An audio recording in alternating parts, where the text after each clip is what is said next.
नमस्कार बच्चों, स्वागत है आपके अपने YouTube चैनल एग्रोटेक स्टडी में और मैं हूं अरविंद यादव। कैसा रहा बच्चों आज का पेपर? उम्मीद करता हूं बहुत अच्छा गया होगा। पशुपालन का पेपर पूरा सॉल्यूशन लेकर मैं हाजिर हूं।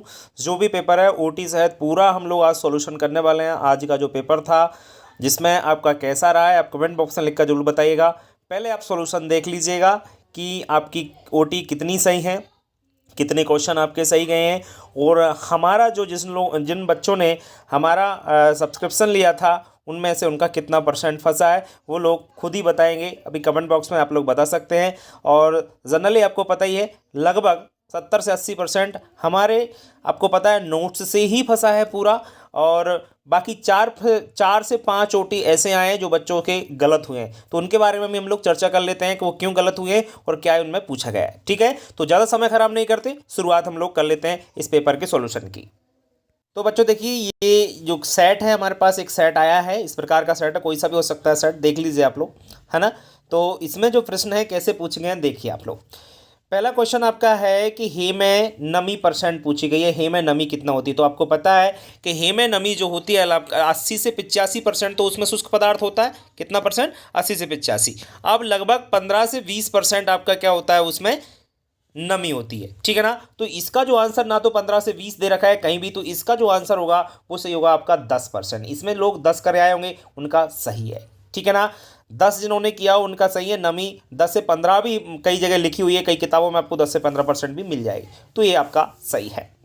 दूसरा है बैसिलस इंथ्रेसिस किसका रोग कारक है? तो देखिए एफएम बीमारी, ब्लैक क्वार्टर, इंथ्रैक्स या एचएस बीमारी। सब लोग जानते हैं इंथ्रेसिस, आपको पहले से याद है, इंथ्रैक्स। ठीक है ना।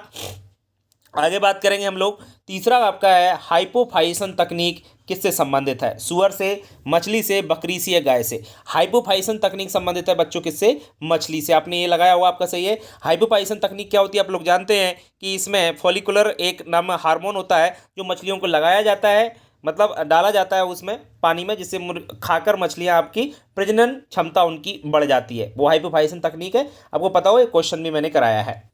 आगे बात करते हैं सो किसे कहते हैं? मादा सूकर को, नर सूकर को, मादा भेड़ को या नर भेड़ को? तो आपको पता है मादा सूकर को सो बोला जाता है। वैसे ये 11th का है। ये जो क्वेश्चन आप देख रहे हैं ना 12th में तो आपको कहीं मिलेगा नहीं। सुअर पालन में ये आपको चैप्टर नंबर जो आपका है 10वां या 11वां चैप्टर है जो, उसमें आपका दे रखा है सुअर पालन। तो आपका जो 11th में ये अच्छे से मिल जाएगा। 11th एग्रीकल्चर में दे रखा है, सो का बहुत अच्छे से समझाया है वहाँ पे कि मादा सुअर को सो कहा जाता है। ठीक है। गरीब की गाय किसे कहते हैं? सब जानते हैं इसको, तो बहुत सिंपल क्वेश्चन। गरीब की गाय आपका बकरी को कहते हैं। किसे कहा जाता है? बकरी की गाय आपको सॉरी, गरीब की गाय बकरी को कहते हैं। बहुत सिंपल है। नेक्स्ट है आपका सेट ए है, ये देख लेना। बकरी की नस्लों में सबसे बड़ी नस्ल, इस वाला क्वेश्चन बहुत सारे बच्चों का गलत हुआ है, मैं आपको बता देता हूं। बकरी की नस्लों में सबसे बड़ी नस्ल है वो है बेटा ब्लैक बंगाल। बहुत सारे इसमें जमुनापारी करे हैं तो वो गलत है, ध्यान रखना। सबसे बड़ी जो नस्ल होती है वो ब्लैक बंगाल होती है। काफ़ी ये हाइट इसकी ऊंची होती है, ध्यान रखना, इसकी हाइट काफ़ी ऊंची होती है ब्लैक बंगाल की। ठीक है। तो इसमें ये क्वेश्चन ब्लैक बंगाल है, इसका आंसर सही है। तो बच्चे इसमें थोड़े से कन्फ्यूजन में जरूर हुए हैं। ठीक है, चलिए देखते हैं आगे। रिक्तिस्तान देख लीजिए बच्चों। रिक्तिस्तान मांगुर की नस्ल है। मांगुर सबको पता है कि मांगुर जो है ये मछली की नस्ल है। किसकी नस्ल है बच्चों? मांगुर भाकुर आपको पता हो तो ये मछली की नस्ल है। बहुत सिंपल था, एक क्वेश्चन हमने पढ़ा रखा है पहले ही। शुकर का गर्भकाल सब जानते ही हैं 114 दिन होता है। कितना दिन होता है? 1 से 14 दिन होता है, 114 दिन। ठीक है। तीसरा है सबसे अधिक लंबे कान वाली भेड़, सबको पता है ये लोही भेड़ है। कौन सी भेड़ है? लोही। इसका मूल स्थान कहाँ पर था पता है आपको? मुल्तान पाकिस्तान। ठीक है, तो लोही है। इसके बाद पूछा गया एनडीडीबी, आपको पता ही है OT NDDB national dairy development board, जो लोग करके आए उनका सही है, नेशनल डेयरी डेवलपमेंट बोर्ड। आपको पता है ये सभी ओटी जितने भी अभी तक पढ़ाए आपको, सिर्फ एक ओटी छोड़ करके सभी ओटी हमारे आईएमपी क्वेश्चन में दे रखे हैं। इसके बाद ये 5वां ओटी है दूध को प्रशीतन करने के लिए। बच्चे बहुत कंफ्यूजन हुए हैं इसमें, बता देता हूं आपको। दूध का प्रशीतन कर लिया जाता है बच्चों 4 डिग्री सेल्सियस, आपको पढ़ा रखा है और आप लोग देख सकते हैं। कूलिंग टेम्परेचर 4 डिग्री से भी कम होता है। ठीक है ना। इस पर दूध को आपको प्रशीतन कूलिंग करके रखा जाता है जिससे वो खराब ना हो। ठीक है ना। बहुत सारे बच्चे इसको गलत भी करके आए होंगे, लेकिन इसका आंसर सही है 4 डिग्री। ठीक है, दे रखा है हमारे नोट्स में, आप लोग देख सकते हैं। ठीक है। इसके बाद बात करते हैं फीता कृमि एक है। आपको पता है फीता कृमि क्या है? फीता कृमि जो होते हैं ये आपके परजीवी तो हैं, लेकिन कौन से परजीवी हैं? 2 तरह के परजीवी होते हैं, एक तो होते हैं अंतः परजीवी और एक होते हैं बाह्य परजीवी। तो फीता कृमि कहाँ पाया जाता है? मुर्गियों के अंदर पाया जाता है। तो ये आपका अंतः परजीवी है। अंतः जो लोग करके आए हैं ना उनका सही है। इंटरनल क्या बोलते हैं? अंतः परजीवी फीता कृमि। ठीक है, तो आप लोग देख सकते हैं आपके कितने खालिस्तान सही है, आप लोग देख लीजिए। ठीक है ना, इनके आंसर है। चलिए बढ़ते हैं आगे। सत भी देख लीजिए। सत पहला आपका है, होल मिल्क पाउडर में नमी परसेंट 3 से भी कम होती है। जी हाँ, बिल्कुल सही है। बिल्कुल, आपने देखा होगा होल मिल्क पाउडर जो होता है ना उसमें नमी परसेंट कई जगह लिखा है 5% से कम लिखा हुआ है। आपने जो किताबों में पढ़ा होगा 5% से कम, यहाँ 3% पूछ रहा है, तो बिल्कुल सही है। बिल्कुल कन्फ्यूजन होने की जरूरत नहीं है आपको। ठीक है, नेक्स्ट है आपका राष्ट्रीय सहकारिता विकास निगम की स्थापना 1960 में। जी नहीं, बिल्कुल गलत है, क्योंकि राष्ट्रीय सहकारिता विकास निगम की जो स्थापना हुई थी वो हुई थी 1963। याद रखना 1963। ओटी में मैंने पढ़ा रखा है, आपको पता है, आप हमारे नोट्स में देख सकते हैं। ठीक है, इसके बाद आगे बात करें, इंक्यूबेटर का तापमान क्या 100 डिग्री सेल्सियस होता है? जी नहीं, गलत। 100 डिग्री फारेनहाइट, बिल्कुल गलत। 100 डिग्री सेल्सियस में मुर्गियां मर जाएंगी, पानी उबल जाता है, अंडों का क्या होगा? समझ में आ रहा है कि नहीं आ रहा है? तो 100 डिग्री सेल्सियस बिल्कुल गलत है ये वाला, इसका होना चाहिए था 100 डिग्री फारेनहाइट होता है। ठीक है, इसके बाद नेक्स्ट है, मुर्गियों के लिए जालीदार घर 3x2x1 मीटर आकार का आवश्यक है। वैसे देखो इसमें बड़ा कन्फ्यूज़न है, और मैं भी इसका सही आंसर अभी तक मैंने ढूंढा भी नहीं, और मेरे को इसकी ज़्यादा जानकारी नहीं मिल पा रही है। 3x2x1 मीटर, वैसे तो ये गलत होना चाहिए, बहुत सारे बच्चे इसको सही भी करके आए हैं, लेकिन अभी मेरे अकॉर्डिंग ये गलत है।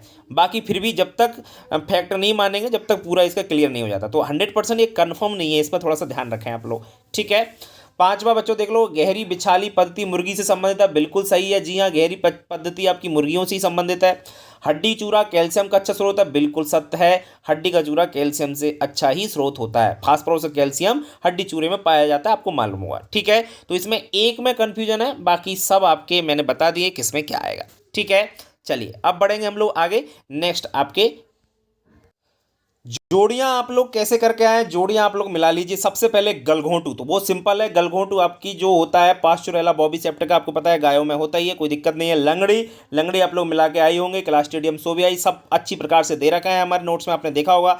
ग्रोअर, ग्रोअर में बच्चे कंफ्यूज होंगे तो कोई बात नहीं है, ग्रोअर को अभी मिला देंगे अपन। साल्मोनेला को देख लीजिए पर, साल्मोनेला प्लोरम, जी हाँ, ये साल्मोनेला प्लोरम जीवाणु प्लोरम से मिला हुआ है। एबीपॉक्स वायरस, ये तो मिला ही हुआ है आपका, फॉल पॉक्स का होता है। ठीक है ना, इसके दो होते हैं, आपको पढ़ा होगा फाउल पॉक्स का, एक तो फिल्टर पासिंग विषाणु होता है और दूसरा एबीपॉक्स विषाणु होता है। ठीक है, अब ग्रोअर रहेगा, तो ग्रोअर आपको पता है ये मुर्गियों का भोजन से संबंधित है, तो ये मुर्गी से मिल जाएगा। ठीक है ना, ग्रोअर जो होता है आपका स्टार्टर होता है, जिसमें मुर्गियों को प्रोटीन मोटीन विटामिन सी तत्व खिलाए जाते हैं, वो आपको मुर्गी से संबंधित होता है। ठीक है, जोड़ियां आप लोग देख लिया। यदि इस प्रकार से आप लोग मिला के आए तो सभी जोड़ियां आपकी सही हैं। ठीक है, कन्फ्यूजन नहीं हुआ ना कहीं पे, तो कोई दिक्कत नहीं आई होगी बच्चों को, और कन्फ्यूजन यदि हो गया होगा तो दिक्कत आ गई होगी, एक आध दो गलत हो गए होंगे उनके। ठीक है, तो देख लीजिए बाकी जैसे कि जैसे ओटी, सिर्फ ग्रोअर को छोड़कर, ये ग्रोअर हमारे उसमें नहीं होगा, हमारे नोट्स में नहीं होगा, लेकिन बाकी आपके जो चार हैं वो सभी चारों आपको हमारे नोट्स में मिल जाएंगे आपको। ठीक है, चलिए बढ़ते हैं आगे। नेक्स्ट आपके एक वाक्य में उत्तर।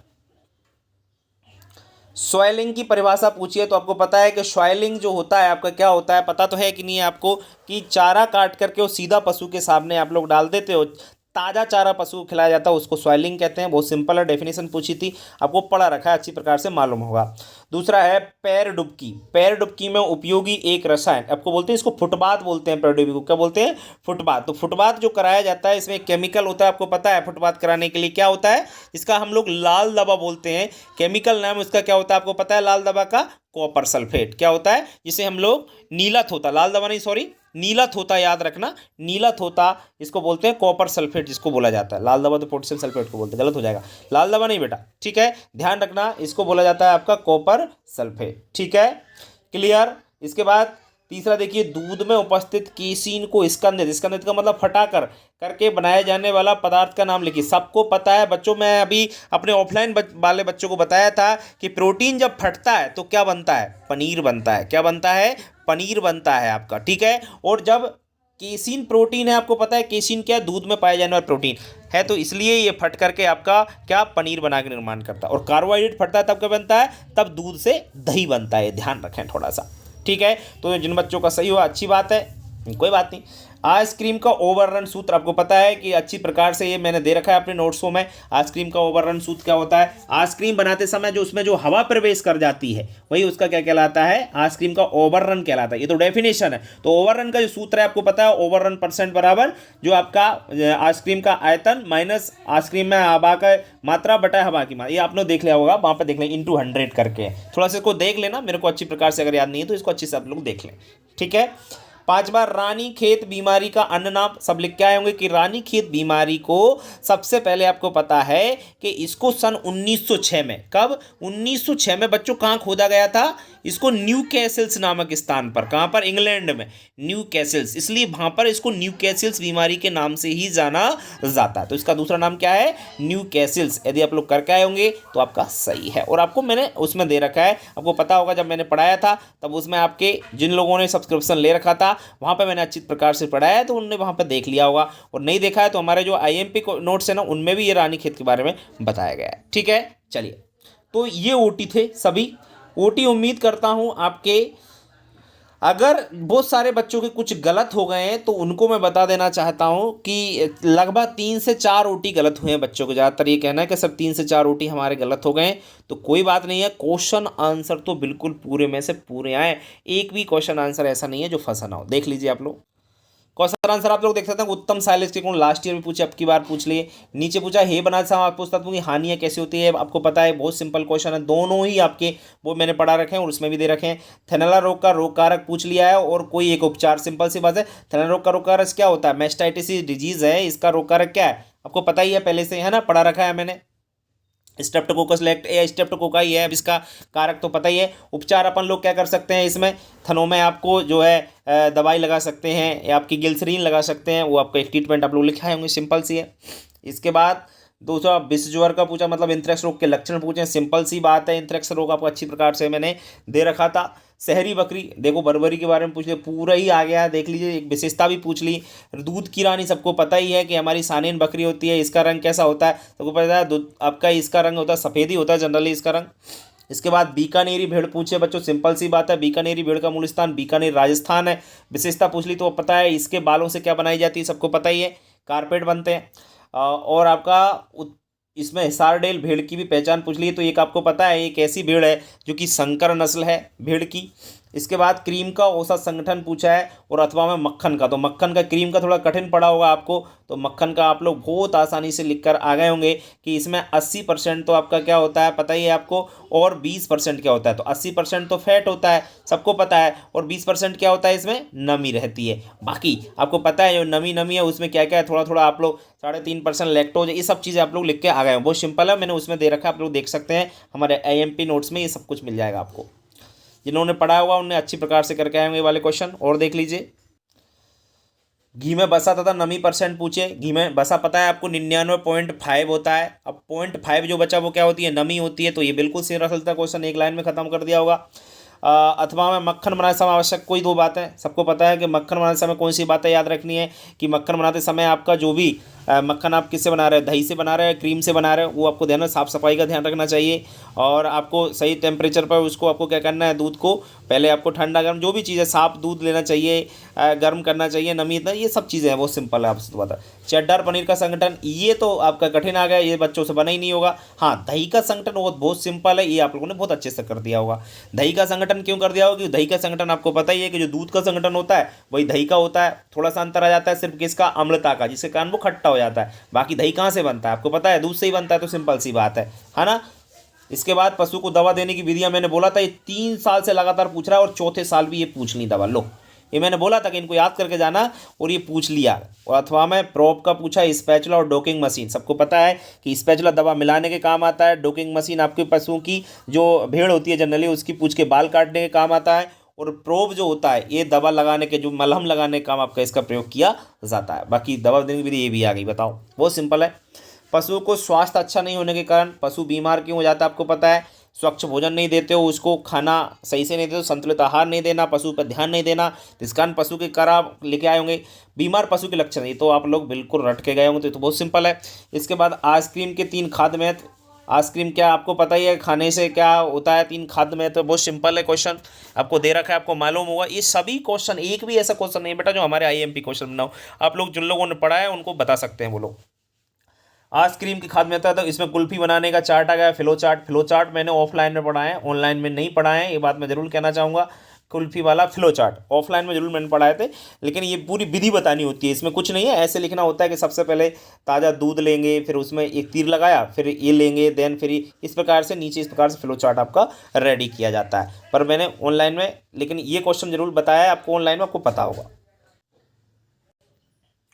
फार शुष्कन विधि के 3 चरण पूछ ली, मतलब विधि पूछ ली कि फार शुष्कन विधि में सबसे पहले क्या करते हैं, दूध को गर्म करते हैं, दूध को संघनित कर लेते हैं, थोड़ा गाढ़ा कर लेते हैं, फिर उसके बाद दूध को कहाँ भेजा जाता है आपको पता ही है, इसमें जो आपका चैम्बर होता है उसमें दूध को पहुंचाया जाता है स्प्रे के रूप में। 2-3 चरण है, आप लोग आराम से लिखा है। संघनित दूध बनाने के पूछ ले कि संघनित दूध के पहले दूध लेते हैं ताज़ा, उसको क्या कर लेते हैं, छान लेते हैं, और फिर उसको गर्म करते हैं, और काफ़ी देर तक गर्म करते हैं जब तक वो गाढ़ा नहीं हो जाए, उसमें नमी की मात्रा कितने % रह जाए तब तक उसको। तो 2-3 बात थी, वही विधि टैसे पूछ ली है, 3-3 पॉइंट पूछे, पूरी विधि नहीं पूछी।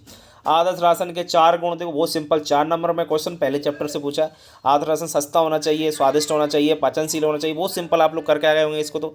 अथवा में पशु आहार नियत करने के सिद्धांत पूछ ले, लिखो सिद्धांत पूछ ले, वही सेम 2 ही क्वेश्चन एक जैसे ही हैं, इसका आंसर और इसका आंसर एक ही है, पता है आपको, दोनों का आंसर एक ही है।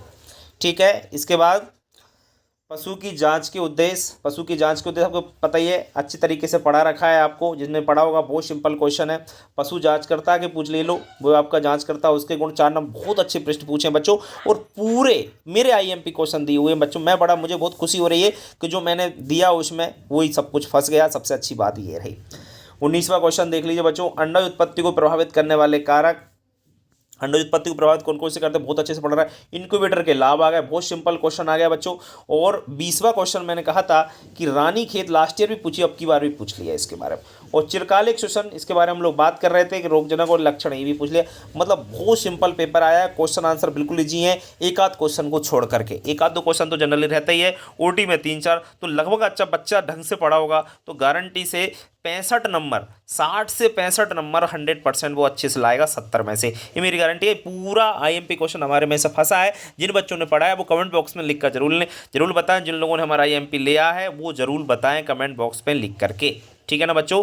तो बाकी और जिन लोगों ने नहीं लिया है वो ले लें, क्योंकि क्रॉप का और एनिमल का भी आपको इससे बाहर नहीं जाने वाला हमारे आईएमपी से, ये हमारी गारंटी है, ठीक है ना। बस पढ़ लीजिएगा, बहुत अच्छा पेपर आया, कोई दिक्कत नहीं है। 3-4 ओटी बाहर से आए, और वो तो 3-4 ओटी तो लगभग 3, किसी में 3, किसी में 2, किसी में 1, 1-2 ओटी आपके लगभग ऐसे रहते हैं अटपटे, जिस बच्चे पूरे में से पूरे नंबर न ले पाए। और मैं आपको बता देता हूँ, टेंशन लेने की बात नहीं है, जितने भी मध्य प्रदेश में 56,000 बच्चे हैं 12th एग्रीकल्चर का जो पेपर दे रहे हैं, सबके ही 2-3 गलत हुए होंगे, ये भी सुन लें आप लोग, टेंशन मत लो, ये मत सोचो कि हमारा गलत हो गया। 3 ओटी तो सबके गलत हुए हैं, क्योंकि वो एक तो 11 से ओटी पूछ लिया है ना, और एक वो थोड़ा सा कन्फ्यूजन हुआ है कि कौन सी बकरी बड़ी है, जमुना पारी, ब्लैक बंगाल में, यदि तुक्का लग गया हो तो मैं कह नहीं सकता हूँ, ठीक है ना। एक और जो आपका एक वाक्य में आंसर है उसमें भी बच्चा थोड़ा कन्फ्यूजन हुआ है, ठीक है। 3x2x1 मुर्गी 100 मुर्गियों के लिए, तो उसमें भी बच्चा सत्य में कुछ करके आया हो, तो वहाँ भी गड़बड़ हुआ है, ठीक है ना। तो 3 ओटी लगभग इधर उधर होगा, उससे टेंशन लेने की बात नहीं है। अगर 60-62 नंबर भी आ जाते हैं आपके 70 में से तो बहुत अच्छी बात है, क्योंकि 70 में 70 आज के पेपर में किसी भी इंटेलिजेंट बच्चे के नहीं आ सकते, किसी भी कंडीशन में नहीं आएंगे, ये मैं कह रहा हूँ आपको, ठीक है ना। इसकी टेंशन मतलब बहुत अच्छा पेपर आया है। बाकी अब तैयारी आप लोग करनी है अगर आने वाले पेपर की, और अच्छे से लग जाइए अभी से, ठीक है ना। समय है वैसे 8-10 दिन का, उस समय का अच्छे से उपयोग करके आप लोग अच्छे से पेपर देंगे, ठीक है। मिलते हैं बच्चों नेक्स्ट पेपर में, तब तक के लिए नमस्कार।